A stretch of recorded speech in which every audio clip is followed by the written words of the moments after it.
G'day guys, Steve Morgan here from Australian Bass Tournaments and Fishing Monthly magazines in Brisbane, Australia, talking to, of course, Australia's favourite FLW Tour pro, Carl Jocumsen. And Carl, you are on a bit of a roll at the moment, mate. You must be feeling good departing the north and departing all of those smallmouth. Yeah, definitely. I don't want to leave the north, I can tell you. It was hard to leave. Beautiful weather, amazing fishing, and it's just been so good to us. I think 5 checks in a row, all up north. I want to live up there, I think. Hey, mate, give us a summary for those guys that don't follow you every day like some of us do. Give us a bit of an itinerary of where you've been and what you've done. So,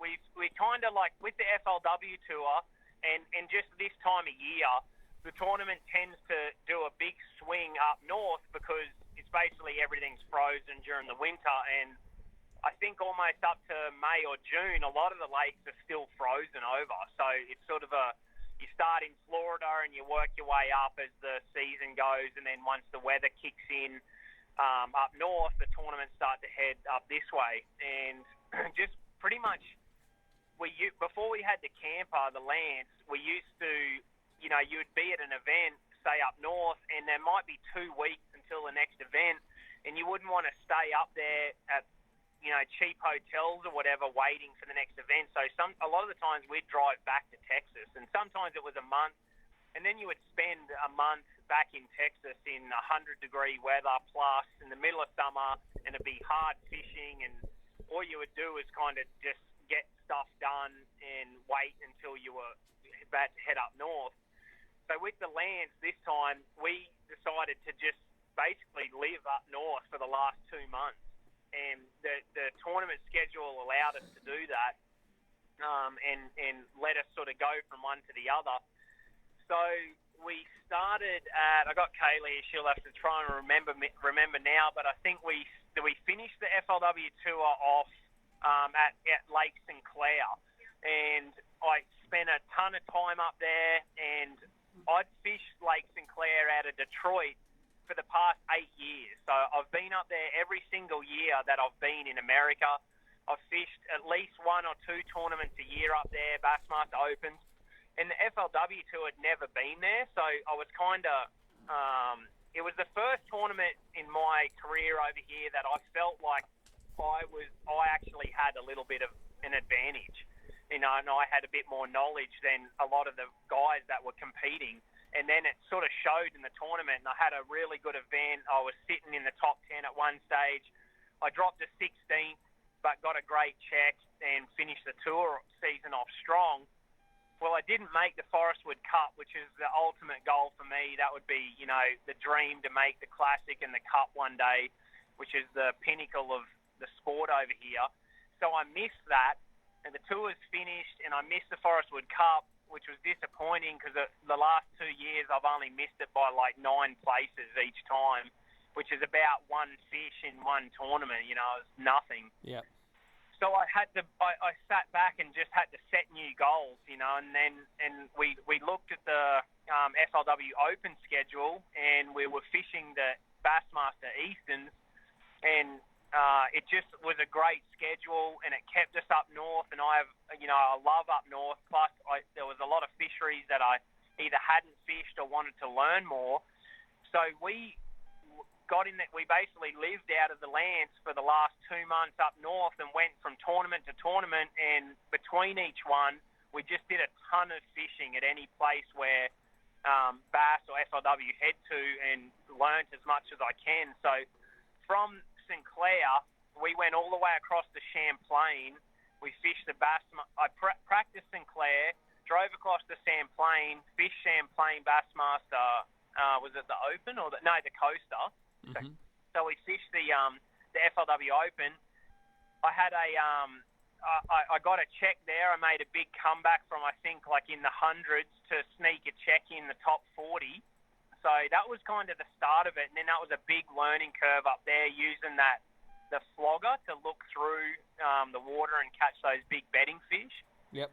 And so I spent like a week doing that, and also what's cool is the FLW tour is actually going back to Champlain at that same time of year. So those 2 weeks that I spent at Champlain practicing and learning that sight fishing deal through the flogger and catching the big smallmouth down deep, 15, 18 feet, was a huge learning curve that will help me for next year. So we practiced Lake Sinclair, drove all the way across to Lake Champlain, fished that coaster, drove back to Sinclair, which is it's a 15 or 16 hour drive. Fished the tour event there, made a check, top six, had a 16th finish, got a check, and then we drove all the way, and then we fished the next FLW Open, which was out of Buffalo, Erie. Yep. And so had just a smallmouth smash session there. It was ridiculous. The fishing up north has gotten I can't even explain how good it is. The gobies, which is a bait fish that got carried in by the shipping containers that come through the Great Lakes. I think it got brought in from China. It was a massive thing that they thought was going to devastate the fisheries. Has just been a massive blessing. And the smallmouth are literally growing by the pounds every year. The weights are going up in weights and numbers because the smallmouth are just eating these gobies in all of the rivers, all of the lakes. It's just everything's gone stupid. So as cool as it is, it's crazy because I've caught massive bags of smallmouth in all these events, come in with 21, 22 pounds, and I would be in 20th, 15th, 25th. It's not enough until you catch 24, 25 was kind of impressive. And it's just cool. So Buffalo, I found some really good stuff.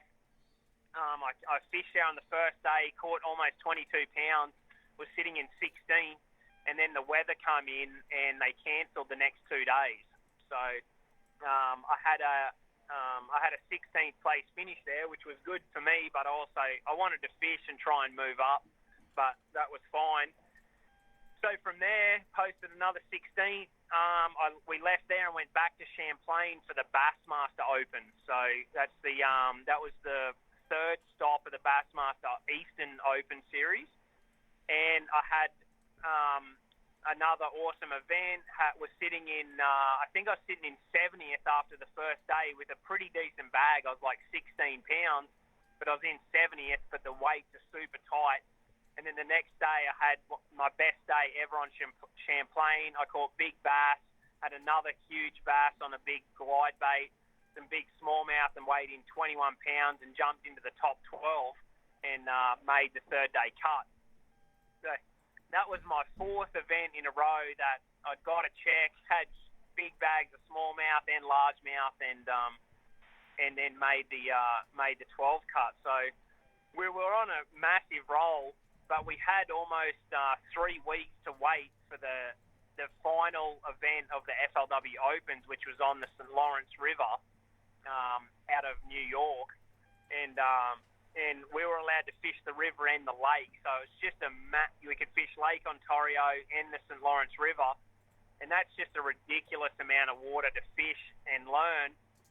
The elites go there almost every year now. FLW Tour is starting to go there. The Opens are starting to go there. So I had a bad finish 2 years ago on the elite. So it was something I really wanted to learn. So we found a great campsite, River Acres campgrounds, right on the water. Boat ramp really close. The lake really close. And I pretty much went fishing every day and just tried to learn as much as the river and the lake as I could. Yep. Well, that's good, mate. It's there's nothing substitutes for time on the water, especially places where you've sort of missed the 8 ball in the past. Now, what was your main key at that St. Lawrence River that you did well on, and this last tournament you did so well in it? What was the key thing you learned that made the light bulb go on for you? It was a fished the lake and I fished the river, and I'd go back and forward, and I was really trying to figure out where I wanted to be and where I thought the best fish were. And I knew that to win you had to fish the lake. There was just no doubt. 25 a day was going to come out of the lake, and it was going to be very hard to compete with that on the river. But when you looked at the elites there, huge bags come, but it was a little bit sporadic. guys would catch them one day and not the next and stuff like that. But the lake can produce some really big weights. And well, I also had Richard Somerton come over for the Hobie trip. Yep. And so Richard won Angler of the Year last year for the Hobie Kayak Series, and he won the week-long trip fishing with me and to fish the FLW Open we picked this event because we just knew how good it was going to be. So after all the practice and everything I'd done, Richard flew in on the Saturday, and I picked him up, and he kind of fished the official practice with me. Yep. So he'd seen how amazing the fishing was, and then how it was, and what I was telling him, and it was going to be just this crazy, just smashing smallmouth.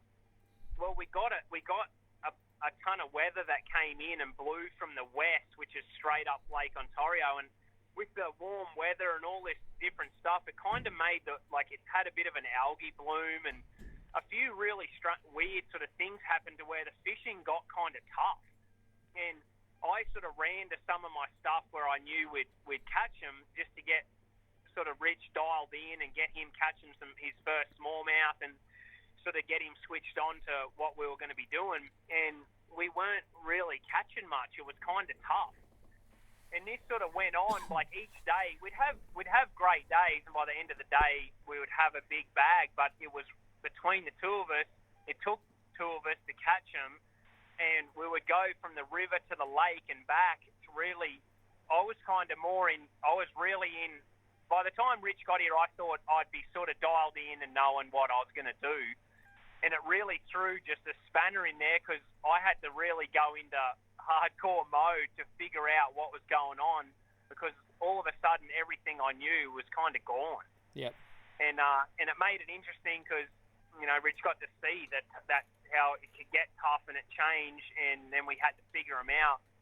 And it really come down to the last day, and I had to the last day of practice, and I had to make this decision of which way I was going to go, whether we're going to practice the river or head back to the lake.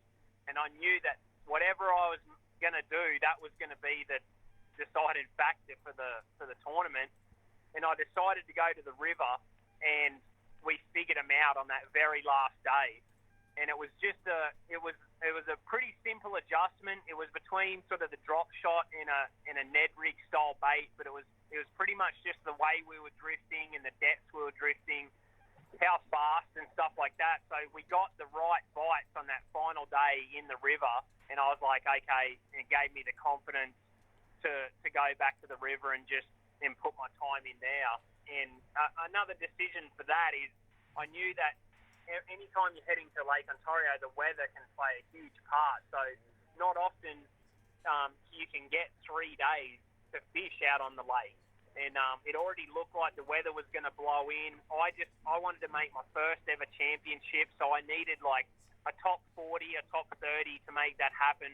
And I thought on the river I can catch a 20 to 22 pound bag a day, which would get me a check. Plus I had the chance to catch a 25 pound bag and give the winner a possible shot, especially if the lake become off limits. Yep. So that's pretty much how it sort of went down, and I made the decision to fish the river, and it ended up being a really good one because I put 23 and a half pounds in the boat on the very first day, and that had me in ninth, and the wind was getting worse and worse. Well, they let everyone on the lake the next day, and I got on an area that I started to catch them on the first day, and I started doing a drift through there, and I said to my co-angler, I'm not going to leave this stretch until we stop catching them, and if we don't catch a fish on one of the drifts, we'll leave. Well, I never left that spot until 1:30 that day.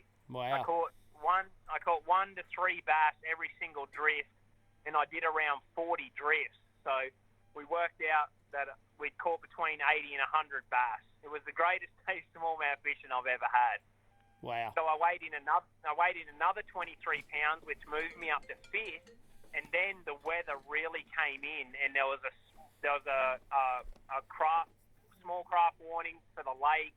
There was predicted 9 feet waves for the lake, and that night they called it off limits, and so it was like the perfect storm had all come into one for me to have like my best ever finish. So take us through the last day. It got difficult. Everyone was in the river, and then what happened? Yeah, so went into the last day. I'd been in this situation like tons of times, even on the Elite Series, everywhere, and you just knew you had to have the greatest day of your life, and still you mightn't win because someone else is probably going to have that as well, and it was going to be tough. And I just seen it so many times where you come in and you've had a good day, but guys just smash huge bags, and you end up having a good finish, and it's great to have that last day. And after fishing, I'm just so wrecked and worn out. I sleep really well on every single tournament night I've ever had over here, going into Elite, FLW tours, everything. And I just couldn't sleep because after they called that night, they called like the lake off. I just had a feeling like everything had played exactly how I thought it was going to play. And now, if they were allowed to the lake, I knew I was going to fish tomorrow, and I definitely wasn't going to have a shot to win. I had a shot to maybe move up or stay where I was, but if they got to go to the lake, it was pretty much impossible to win. So I would have probably slept great and got up and fished and had a blast, but I just had this feeling like I know now I've got a true shot. And we got up, and when we got to the ramp, they had to change locations for where we were going to launch because the waves were so big in the river blowing into that area. And I was actually worried they were just going to call the tournament because even the river had gotten so bad. But I was lucky that they didn't. And it was gusting to, I think, 45 miles an hour at one stage. And it was a direct easterly wind, which is the complete opposite way to what the current runs in the river. So you got the current pumping at, I think, about 3 miles an hour or maybe more. Your boat generally drifts about 2.5 miles an hour when you're just sitting still. Yep. So you got that going one way, and then you had 30 mile per hour constant winds blowing in the complete opposite direction. And but whatever it does, it makes it like as hard as you can possibly imagine to catch bass in a that river style situation. So instead of you being able to drift and follow your bait, your boat sits dead still, but the river's still running at 3 miles an hour. Yep. So the wind is stopping you and the river's running. But what helped me was all those weeks that I was up there practicing, I had days that it blew like that, and I went out and fished just to see what it was like. And I figured out how to manipulate the boat to basically make it so you were drifting, or a few different other situations to sort of compensate what that wind was doing. Yep. So I had a bit of I had that up my sleeve, and then the top 5 every single guy in the top 10 except for one had fished the lake the past 2 days. Yeah. So now they've practiced out in the lake for several days, plus they, so they'd put all their eggs into the lake, and then all of a sudden now they've got to fish the river. They haven't been on the river the last 2 days. They don't know what areas got hit that they might have known. And then you threw in this crazy wind. So it all sort of played into my hands, and we made the long run. We made about a 40-mile run up the river, and some of the stretches of river had 5 feet waves coming through. Like it was sketchy. My angler was pretty scared at a few times, but I've seen it a ton of times, and we just took it easy, and we made it up there fine. But where I caught like almost 100 bass the day before, and there was literally probably thousands of bass down there. I had 2 bites on the first drift, and then 4 hours later I hadn't caught another keeper bass. Wow. So yeah, that area was so good, but on the first day I caught them in several different areas until I kind of found that area. So I had a lot up my sleeve, and I had to just pull the pin on that area, and I just started to fish totally new. Like I fished areas where like I knew Kayla caught a 4-pounder like 2 weeks ago, and I remember I caught a 5 here, but it was only one fish, but I knew where some of them had set up. Yep. And in the end, the key was on the front sides of some of these reefs. Instead of fishing the back eddy side, I actually fished the front side and used spot lock on the Minn Kota to just hold me there in the one spot and sort of fan cast and like work the areas rather than drifting. Yep. And I end up doing that and just bouncing around to as many spots as I could. I would fish it for 5 minutes, if that, and I'd pull the trolling motor and run. And I kind of, at one stage, I was like, man, I'm going to get my butt whooped again because, you know, I knew how big the fish are and how big the weights are. And I had three 3-pounders. But then I had a feeling that if I'm in these areas where there's thousands of fish and I can't catch them, it's probably crazy tough for everyone else. Yeah. So I really went into hunt mode and tried to make it happen. And I got on one area and I caught a 4 1/4 and a 5 1/2 back-to-back cast, doing that same thing on one hump. Yep. And then I made a run way back up near launch where I had an area where I caught some fish and I made like a crucial upgrade right near the end. And I came in with 19 pounds and that was the biggest bag of the day and gave me a shot to win. So that was your highest ever finish, second place. What was the payday like? It was pretty good, 17,500. So it was not a bad paycheck for a week of fishing. Yeah, look But that's my biggest check I've ever won, I think. That's good, mate, and it's at the right end of the season too. You and I have had these conversations over many years, where at this time of the year, it's like you got the arse out of your pants, haven't you? Yeah. This has been the best. This is that. You know, at the end of the FLW tour, it was kind of the standard year for me. Had some really good finishes, had some bad ones, missed the championship, and kind of just, you know, had a good year, but not what I would really want. And we just set new goals, and we did well, and now we've turned the year into our best year ever. So that was pretty cool. The weigh-in was really cool. Like I said, when it come in with, you know, usually I come in with 19. You talk to the first guy and you'd be like, you get them? And they'd be like, yeah, 23. And you're just like, oh, yeah. And then the next guy's got 24 and a couple have got a 26-pound bag.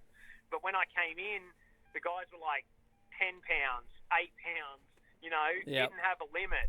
And I was like, okay. And then I came in, and then the only guy that had caught him was the leader, and we sort of had heard that he only had about 15 pounds. So I knew it was going to be super close, but he made a couple of big upgrades. He caught a 6 and a 4 with about 30 minutes to go. So it came down to the wire for the win, but it was cool to sit up there and knock a few of the best smallmouth fishermen in Canada and America. Some of the best guys in this whole, you know, on that river were in the top 10. And I got to knock a few of them off the stage, which was pretty cool. You did well, buddy. And now you've nearly finished the season. Now you've got the Costa Championship to happen, and you may also, after this next event, have a shot at getting in the Bassmaster Opens Championship. Do you think you can ride some of that smallmouth momentum on to some of these other fisheries? And I suppose the question I'm really asking is now you're so confident on smallmouth, do you think that now like your smallmouth is your strong suit and your largemouths might be a little bit weaker?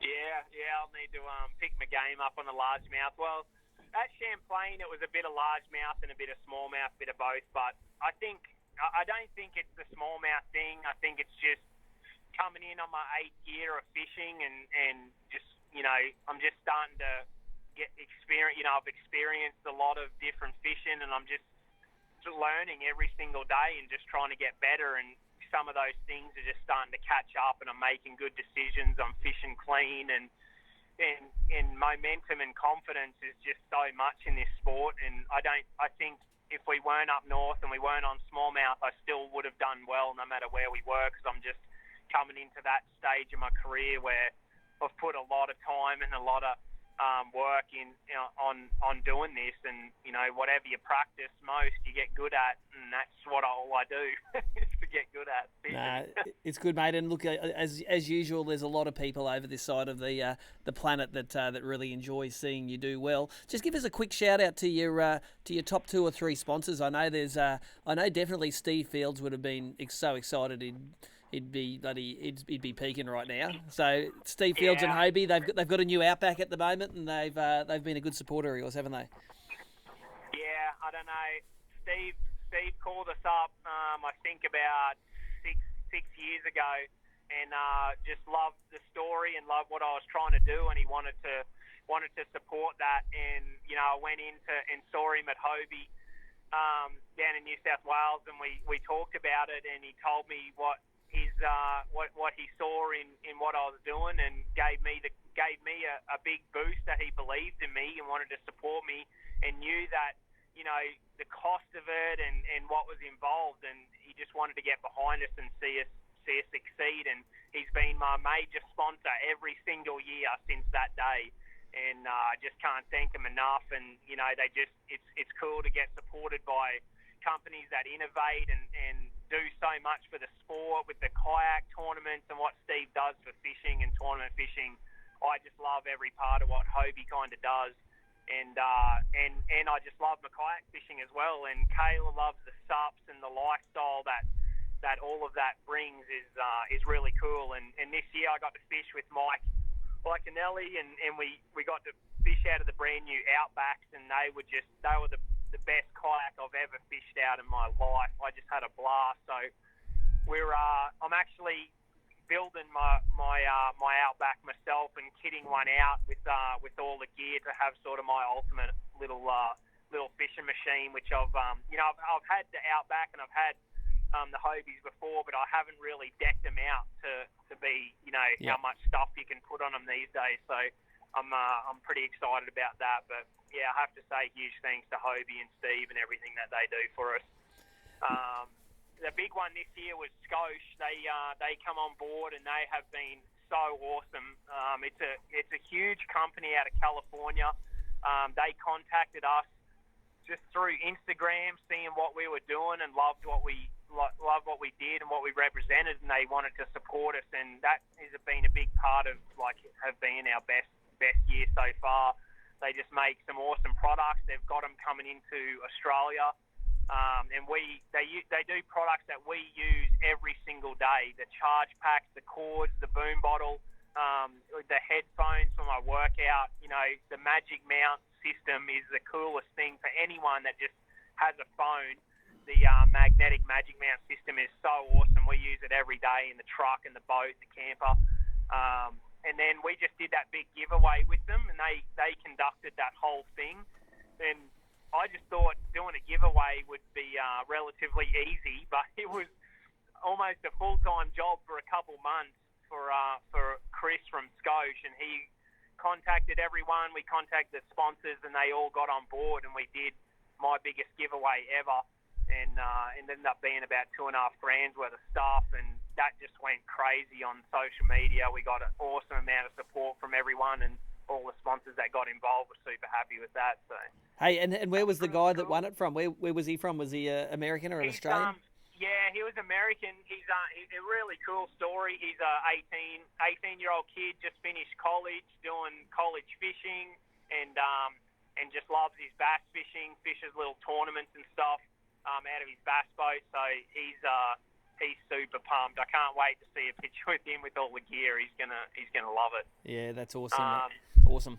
But a big one this year is we're heading out to Mead for the US Open after here, and Lance is continuing their support with what we do, and we're getting their biggest camper. So we have the 1170. We have the 1062 right now, and it's a huge camper, and it's amazing for us. But to have a bigger one again has a lot more features and just a little bit better for what we do as far as just everything that goes with it. It's called the 1172, and we're heading out there to basically drop this camper off and swap into the brand new one. So it's going to be pretty exciting.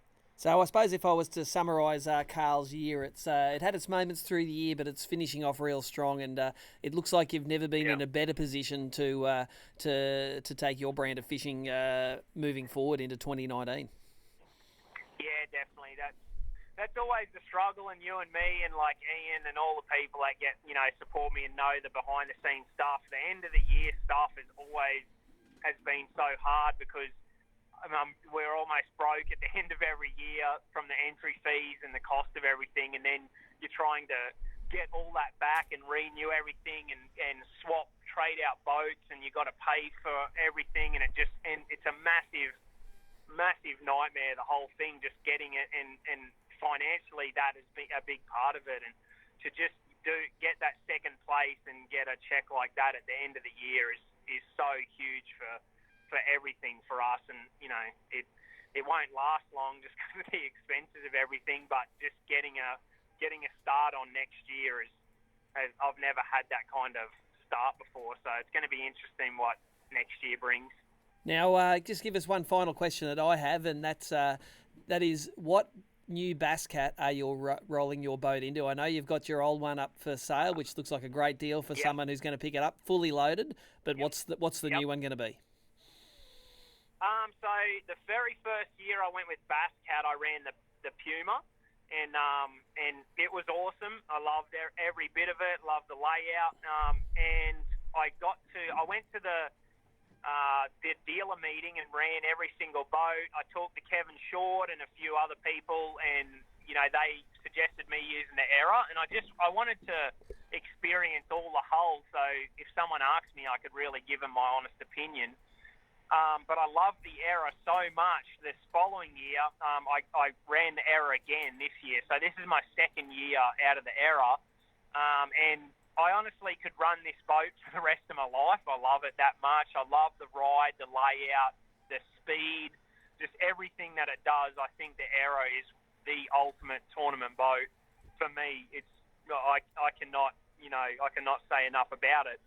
But I wanted to experience another hull again just because I want to be able to tell people the difference between everything and really give them my honest opinion. So I'm going to run the Cougar. I've ordered my brand new Cougar for 2019, and it's just about built and ready to go. So I'll be kitting it out with all my Humminbirds and all the electronics and making it hopefully the best fishing machine on it. I don't know how I can make it any better than this one, but I'll try.